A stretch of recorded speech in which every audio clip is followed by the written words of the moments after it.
Un saludo para todos y todas. Mi nombre es Andrea Restrepo y voy a hablarles sobre el método cuantitativo seleccionado para el proyecto de investigación en el que espero trabajar.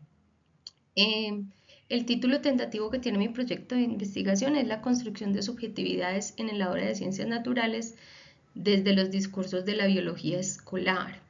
Lo que pretende es mostrar que la ciencia no solamente transmite conocimientos, sino que produce ciertos discursos que enmarcan lo normal, lo sano, lo deseable, lo natural. Entonces, de esa manera, ¿qué sujetos se configuran a partir de ese discurso? ¿Cómo eso interviene en la construcción de identidades o lo que se llama actualmente como construcción de subjetividades? Para, digamos, determinar que efectivamente los factores sociales, culturales y discursivos tienen mucho que ver con la enseñanza de las ciencias. En resumen, la biología escolar no solo explica la vida, sino que también puede influir en la forma en que los estudiantes se comprenden a sí mismos y comprenden a los demás. Entonces, ¿cómo los hace sentir esos consigo mismo y con las relaciones que tienen con sus compañeros? Escogí el diseño ex post facto porque yo pretendo analizar una realidad educativa que ya existe. No pretendo modificarla, no pretendo tener un grupo experimental, sino que quiero ver la realidad de lo que está pasando en el aula. En los contextos que ya hay, en este caso en mi contexto escolar o al menos en el contexto del municipio al cual pertenezco, para tener una perspectiva crítica sobre lo que está pasando sin intervenir.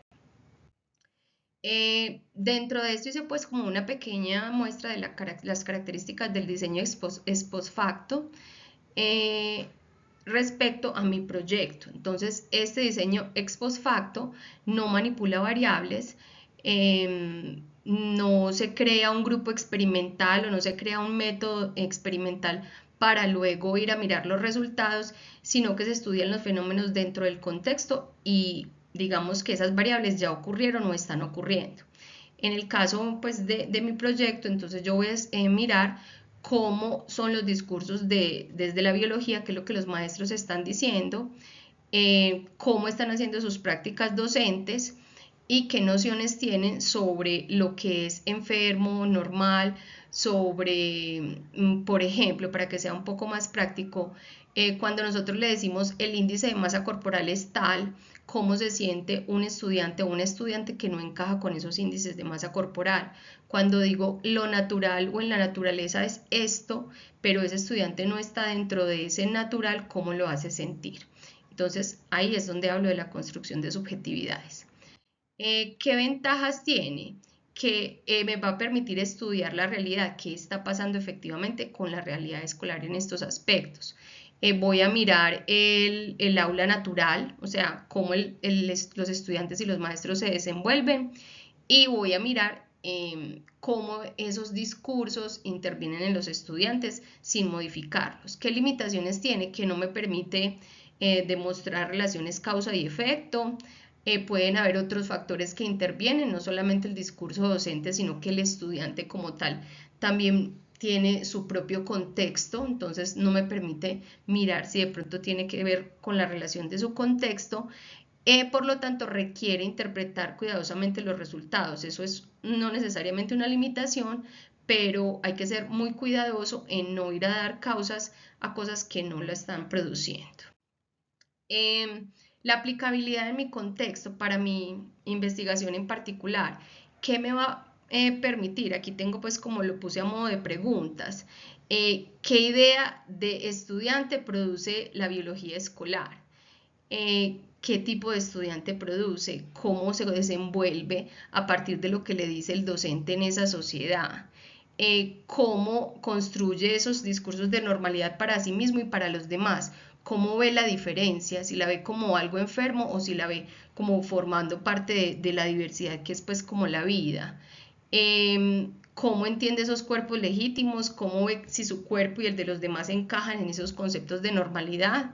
¿Cómo nosotros los docentes intervenimos ahí? ¿Y cómo influye el discurso en la construcción de esas identidades? como digo, el objetivo inicialmente no es intervenir, sino analizar esas dinámicas que se dan en el aula.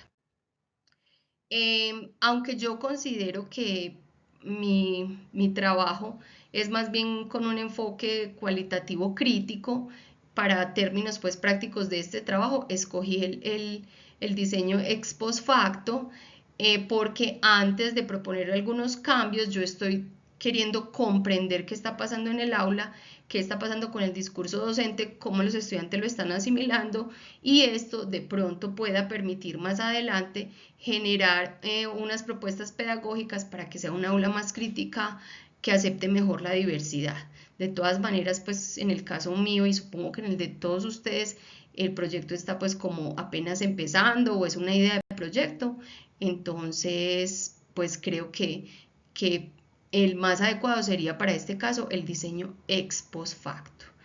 Bueno, acá les dejo las referencias y bueno, quedo atenta a sus comentarios. Muchísimas gracias.